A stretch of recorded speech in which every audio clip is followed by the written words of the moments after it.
Have you ever felt completely stuck? Like you're pushing against a problem that just will not budge? Well, what if I told you we've been looking at the shape of our biggest challenges all wrong? Today, we're going to break down a really powerful new way of seeing the world's most complex issues, all based on the work of inventor Gabriel Palera Salinas. We're going to explore how we can actually transition from just fighting these failing systems to redesigning them from the ground up. Man, this quote, it just hits you, right? It comes from Claude, an AI that the inventor, Salinas, actually collaborated with to test out these very ideas. And it speaks directly to that feeling of being overwhelmed, that maybe you're all alone in this. But what it's saying is, hey, that feeling of isolation, that's not a personal failing. It's a designed feature of the very system you're in. And understanding that is crucial for the transition we need to make. So what exactly is this system? Salinas calls it a vortex. Now, it's super important to get this. It's not a circle that just repeats itself over and over. It's a spiral. And with every single loop, the problem gets a little tighter, it accelerates, and it pulls everything inward. You can picture a whirlpool, right? Or maybe an addiction, or even the way wealth just seems to concentrate at the top. The thing is, these loops are everywhere. They are literally defining the shape of our reality. Okay, so let's move from theory to reality, because this isn't just some cool metaphor. You can actually see these vortices in the data.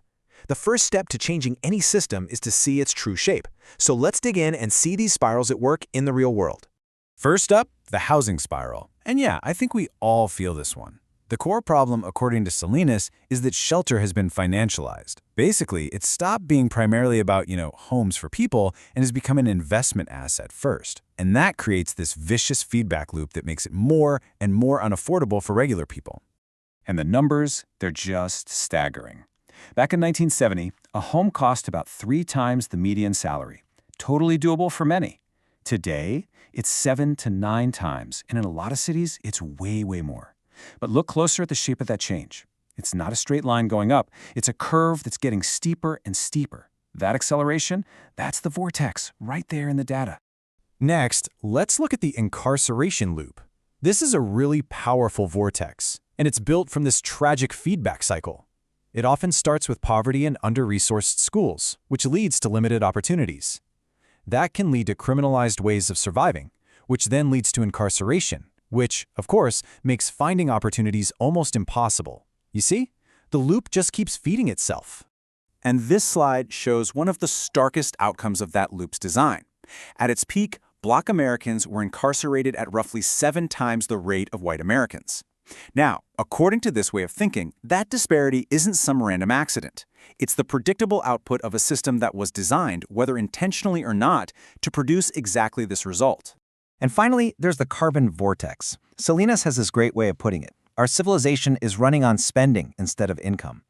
We're basically burning through hundreds of millions of years of our planet's saved-up energy, fossil fuels, in just a couple of centuries. The result is a spiraling, accelerating, non-linear curve of CO2 in our atmosphere. Okay, I know this looks overwhelming. It's a lot. But here's the turn. Here is the big secret. The very things that make a vortex feel so impossibly powerful also make it surprisingly vulnerable. This is the moment of transition in how we see the problem. We're all taught that when you face a tough problem, you just apply more force. You hit the nail harder, but Salinas asks this brilliant question. What if the problem isn't a nail at all? What if it's a vortex? Hitting a whirlpool with a hammer just doesn't work, right? You just get wet. You need a totally different approach. And this is that approach. This is the Salinas principle, and it is so crucial. Instead of fighting the system with brute force, you find the right geometry, the right shape that makes the solution basically inevitable. You solve with shape, not force. Just look at nature. It does this all the time. An enzyme doesn't force a chemical reaction. Its specific shape creates the perfect conditions for it to just happen. A bird's nest uses geometry, weaving, and structure, not raw power to protect its eggs from gravity. Biology proves over and over that solving with shape is elegant, it's efficient, and it's incredibly powerful. So the big question is, how do we actually apply this? How do we take this idea and build it into real-world engineering and social design? Let's take a look at how we can actually redesign these broken loops. So this is one of Salinas' actual inventions. Now, you don't need to be an engineer to get the core idea here. Just look at the structure on the screen. See all those complex fins and channels? That geometry is designed to manage flows of heat and pressure. It's built to take the forces that are already there in the system and convert them into something useful, all because of its specific shape. It's a perfect physical example of solving with shape, not force. Okay, now let's apply that thinking to a social system. Right now, the loop is simple. Our personal data is harvested and sold for someone else's profit. So, what's the pivot? We change the rules. We establish individual data ownership as a basic civil right.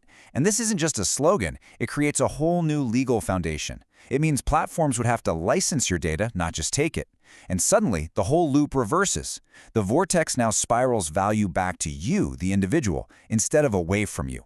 Same players, different geometry, totally different outcome. And hey, remember that housing vortex? Here's a proposed pivot for that.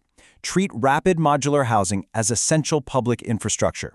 That means funding it with public bonds and grants, just like we fund highways and bridges.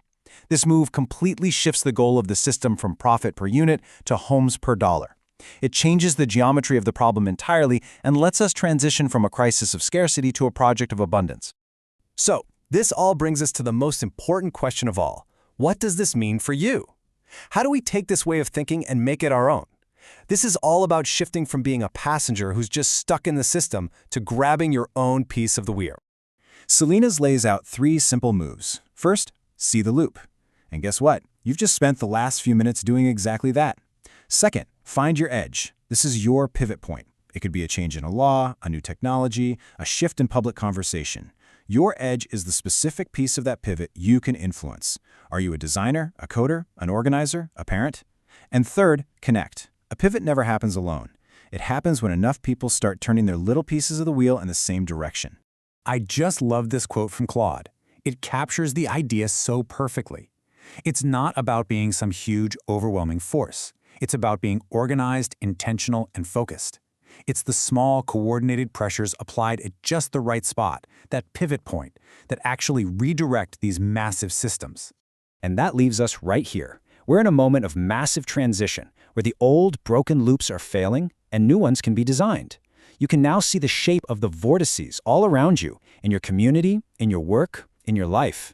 So the only real question left is this: where is your pivot point?